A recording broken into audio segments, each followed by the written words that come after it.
بسم اللہ الرحمن الرحیم۔ السلام علیکم ناظرین، اشفاق احمد کے واقعات کے ساتھ ایک عبرتناک واقعہ۔ ہمارے شہر میں ایک بڑا زمیندار آدمی تھا۔ انگریزوں کی حکومت نے اسے اتنی زمینیں دیں کہ ریل چلتی تو اگلی اسٹیشن اس کی زمین میں آتا تھا، پھر ریل گاڑی چلتی تو دوسرا اسٹیشن بھی اس کی زمین ہی میں آتا تھا، پھر ریل گاڑی چلتی تو تیسرا اسٹیشن بھی اس کی زمین میں آتا تھا۔ گویا ریل گاڑی کے 3 اسٹیشن اس کی زمینوں میں آتے تھے۔ وہ ارب پتی آدمی تھا، اس کا عالیشان گھر تھا، خوبصورت بیوی تھی اور ایک ہی بیٹا تھا۔ اس کی زندگی ٹاٹ کی گزر رہی تھی۔ ایک مرتبہ وہ اپنے دوستوں کے ساتھ شہر کے ایک چوک میں کھڑا آئس کریم کھا رہا تھا۔ اسی دوران اس کے دوستوں نے کہا کہ آج کل کاروبار اچھا نہیں ہے، کچھ پریشانی ہے اور ہم مصروف رہتے۔ یہ سن کر اس کے اندر میں آیا اور وہ کہنے لگا، یار تم بھی کیا ہو، ہر وقت پریشان پھرتے ہو کہ آئے گا کہاں سے، لیکن میں تو پریشان پھرتا ہوں کہ لگاؤں گا کہاں پہ۔ میری تو اس نسلوں کو بھی کمانے کی پرواہ نہیں ہے۔ جب اس نے تکبر کی یہ بات کی تو اللہ تعالیٰ کو سخت ناپسند آئے۔ نتیجہ یہ نکلا کہ وہ 6 مہینوں کے اندر اس دنیا سے رخصت ہو گیا۔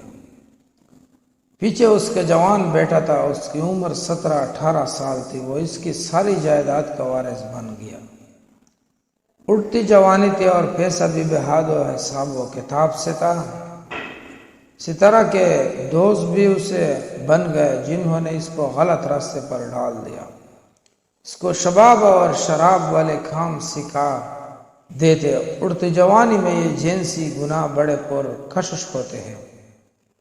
آدمی چاہتا ہے کہ کھانا ملے یا نہ ملے، البتہ یہ گناہ کرنے کا موقع ضرور ملنا چاہیے۔ چنانچہ اس کو روزانہ نئے مہمان مل جاتے، اس طرح وہ پیسے پانی کی طرح بہانے لگ گیا۔ کچھ عرصے کے بعد اس نے بڑے شہروں کا رخ کر لیا۔ اس نے چند سالوں میں خوب جی بھر کر عیاشی کی۔ اسے کوئی ایسا دوست ملا جس نے اسے کہا کہ آؤ ذرا ہم تمہیں باہر ملک کی سیر کرواتے ہیں۔ وہ اسے تائی لینڈ لے گیا۔ وہاں پر اس نے چٹی چمڑی گورے رنگ والی لڑکیوں سے اس کا تعارف کروا دیا۔ وہاں کے کلابوں میں بھی دریا کی طرح پیسہ بہایا۔ وہاں اس نے ساری رات عیاشی میں گزار دی، حتیٰ کہ سارا بینک بیلنس ختم ہو گیا۔ اب نہ صحت رہی اور نہ پیسہ۔ ایک وہ وقت بھی آیا کہ واپس آ کر اس کو گھر بھی بیچنا پڑ گیا۔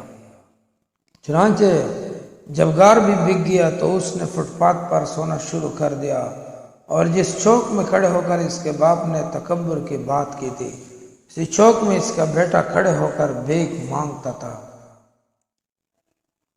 اللہ تعالیٰ نے دکھا دیا کہ تمہیں ہم نے جو اتنا دیا اس پر تکبر کرتے ہو، کہتے ہو میں پریشان ہوں کہ لگاؤں گا کہاں پہ،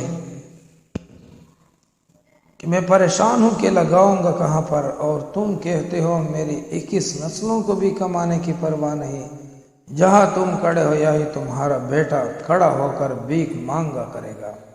میرے دوست، ہو سکتا ہے کہ باقی گناہوں کی سزا فقط آخرت میں ملے، لیکن تکبر وہ گناہ ہے کہ جس میں آخرت میں سزا ملے تو ملے ہی صحیح، اللہ تعالیٰ اس کی سزا دنیا میں ہی ضرور دیا کرتا ہے۔ سب دوستوں سے گزارش ہے کہ من افروز واقعات کے لیے چینل کو ضرور سبسکرائب